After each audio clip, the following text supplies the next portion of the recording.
नमस्कार दोस्तों, हमारे चैनल हायर एजुकेशन में एक बार फिर आपका स्वागत है और मैं हूं आपका दोस्त राहुल। और आज की स्टूडेंट चर्चा करने जा रहे हैं आईपी यूनिवर्सिटी के स्लाइडिंग राउंड के बारे में, जिसे बोला जाता है last round of the counselling.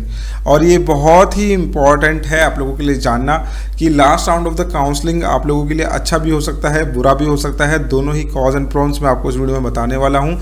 और पहले समझ लेते हैं कि स्लाइडिंग राउंड होता क्या है। जब आपका फर्स्ट राउंड कंप्लीट हो जाता है और आपको अलॉटमेंट मिल जाती है, कुछ बच्चे फ्रीज कर देते हैं, कुछ बच्चे फ्लोट कर देते हैं। अब नेक्स्ट राउंड में जब सीट मिलती है तो कुछ बच्चे फ्रीज करते हैं, फ्लोट करते हैं। ऐसे करते करते थर्ड राउंड तक एडमिशन हो जाते हैं।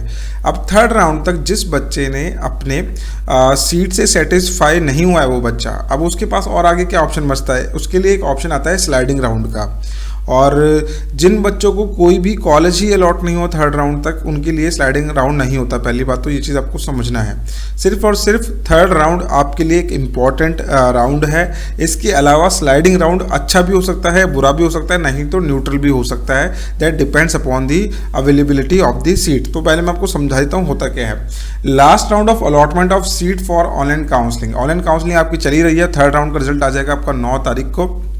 तो इसमें होता क्या है, in the last round of online counselling the seats region wise and categories wise shall be converted to unreserve category after doing seat allotment of reserve category. अब इस पॉइंट को समझना बहुत ज़रूरी है क्योंकि थोड़ा कन्फ्यूजिंग सा है। इसमें होता क्या है कि जो स्टूडेंट आउटसाइड दिल्ली के हैं, इनसाइड दिल्ली के कन्वर्ट कर दिए जाते हैं। जैसे कि आप देखोगे कि आउटसाइड दिल्ली के अलग कट ऑफ बन के आ रही है, दिल्ली के अलग बन के आ रही है। ये एक तरीके से कन्वर्जन राउंड होता है जिसमें रीजन वाइज सभी इक्वल कर दिए जाते हैं। अब अभी तक आपको 85% रिजर्वेशन का फायदा मिल रहा था, लेकिन स्लाइडिंग राउंड में यहाँ पे नहीं मिलेगा। यहाँ पे आप इक्वल स्टूडेंट हो जाते हो। इसके आगे unreserve category after doing seat allotment of reserve category. अब इसमें होता क्या है कि आप लोग जितने भी रिजर्व कैटेगरीज के हैं उनको पहले सीट अलॉटमेंट कर दी जाएगी उनकी रिजर्व कैटेगरी के अंदर। जैसे कि SC ST OBC इनकी सीट कर दी है अलॉट। अब जैसे कि देखा जाए 10 स्टूडेंट्स हैं SC कैटेगरी में से और सीट है टोटल 7 थी। अब 7 स्टूडेंट को SC कैटेगरी के अंदर एडमिशन मिल गया, बच्चे 3 बच्चे। अब 3 बच्चों की रैंक के अकॉर्डिंग उनको जनरल कर दिया जाएगा। ऐसा नहीं कि अब उनको SC कैटेगरी के अंदर ही सीट मिलेगी। जैसे ही SC या फिर ST की पूरी सीट्स फिल हो जाएंगी, जितने भी स्टूडेंट रिजर्व कैटेगरीज के हैं उन सब स्टूडेंट्स को अनरिजर्व कैटेगरी में डाल दिया जाएगा। कहने का मतलब ये है, ऐसा नहीं है कि आपकी रिजर्वेशन सारी हट जाती है, SC ST OBC सब हट जाएगा इसमें से, ऐसा नहीं है। पहले आप लोगों की अलॉटमेंट हो जाएगी, जितने स्टूडेंट्स को मिल जाएगा रिजर्व कैटेगरी में मिल जाएगा, जितने नहीं मिलेगा उनको जनरल कर दिया जाएगा।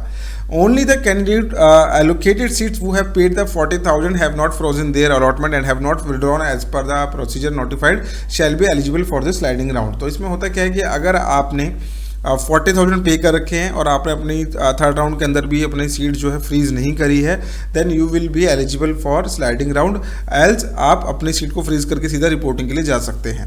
इसके अलावा इसमें लिखा हुआ है sliding of allotment seat after last round of online allotment of seat. क्या होता है? लास्ट राउंड होता है आपका थर्ड राउंड। इसके बाद जब आपकी जो स्लाइडिंग होगी वो किस तरीके से होती है कि आप लोगों को सबको कॉलेजेस मिल चुके हैं, ठीक है। आप सबने अपने कॉलेज अपनी एक सीट पकड़ के बैठे हुए हो आप लोग।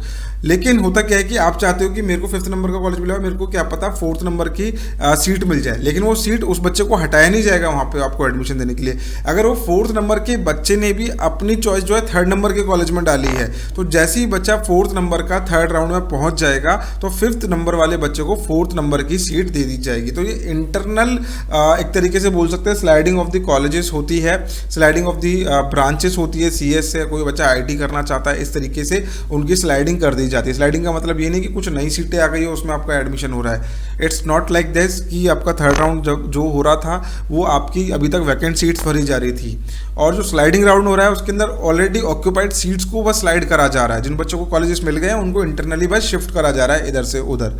आप इस चीज़ पॉइंट को समझ गए होंगे आई गेस। अब देखते हैं कि कौन स्लाइडिंग राउंड के लिए एलिजिबल हो जाता है। जो स्टूडेंट 40,000 पे कर रहा है, जिसने अपनी सीट फ्रीज नहीं करी है थर्ड राउंड तक भी, और थर्ड राउंड में कॉलेज मिलने के बाद भी फ्रीज नहीं करी है, तो वो बच्चा डायरेक्टली स्लाइडिंग राउंड के अंदर चला जाता है। The sliding round shall be based on preference already entered by the candidate in only online counselling system on the basis of merit सीटी ऑफ कैंडिडेट। एक चीज़ और समझ लो, अभी आप जो थर्ड राउंड की अपनी चॉइस फिलिंग कर रहे हो बहुत सोच समझ के करना। मैं आपको 10 बार बता चुका हूँ, क्योंकि जो आपकी स्लाइडिंग राउंड होगी इसके बाद उसमें वही चॉइस फिलिंग ली जाएगी जो अपने थर्ड राउंड में ली जाती है। क्योंकि बच्चा क्या करता है कि सेकंड राउंड में कॉलेज नहीं मिला पहले चले यार फटाफट नेक्स्ट राउंड में भर देता हूँ उल्टे सीधे कॉलेजेस। उसके बाद क्या करता है वो थर्ड राउंड, उसके बाद सोचता है चल स्लाइडिंग में भी मेरे को कोई अपग्रेडेशन मिल जाएगी। अपग्रेडेशन आपको मिलेगी आपके कॉलेज के अकॉर्डिंग ही, ठीक है। जैसी आप सीट भरोगे, जैसा आप चॉइस डालोगे थर्ड राउंड की, उसके अकॉर्डिंग ही आपको स्लाइडिंग राउंड के अंदर अलॉटमेंट मिलेगी। इसके बाद if candidate who have paid the part academic fees does not want to participate in sliding round then such candidate must freeze their allotment. अगर आप स्लाइडिंग में पार्टिसिपेट नहीं करना चाहते हैं तो आप क्या कर सकते हैं कि आप फ्रीज कर सकते हैं। अब स्लाइडिंग में होता क्या है, जो स्टूडेंट दिल्ली के हैं थर्ड राउंड तक उनको काफ़ी बेनिफिट मिल जाता है, लेकिन स्लाइडिंग में उनके लिए अपग्रेडेशन लेना बहुत ज़्यादा मुश्किल हो जाता है, नेक्स्ट टू इम्पॉसिबल हो जाता है, ठीक है। कहने का मतलब ये उनके लिए अपग्रेडेशन लेना नेक्स्ट टू इम्पॉसिबल हो जाता है। लेकिन जो बच्चा इनसाइड दिल्ली का है, आउटसाइड दिल्ली का है, उसके लिए अपग्रेडेशन लेना थोड़ा सा लिटिल बिट ईजी हो जाता है यहाँ पे। After sliding round the allocated candidate must report the allocated institution of verification of document and payment of the balance of fees, जो कि मैं आपको आने वाली वीडियो में बताने वाला हूँ कि आपको रिपोर्टिंग कैसे करनी है और क्या क्या करना होता है, क्या क्या डॉक्यूमेंट्स की ज़रूरत होती है। ये सारी चीज़ें मैं अभी आपको बताऊँगा, क्योंकि मैं अभी नहीं बना रहा, अभी मैं आपको बता दूंगा तो फिर नेक्स्ट 2-3 दिन बाद अगेन यही सेम क्वेश्चन आ जाएगा सर कैसे करना है। तो एक कॉमन टाइम होगा जब हम ये सारी चीज़ें डिस्कस करेंगे। तो आई होप आप लोगों को स्लाइडिंग राउंड समझ में आ गया होगा इन डिटेल, और अच्छा भी है अगर आप इसको पार्टिसिपेट करते हो, और अगर आप नहीं भी पार्टिसिपेट करते हो तो कोई फर्क नहीं पड़ेगा ज़्यादा, ठीक है।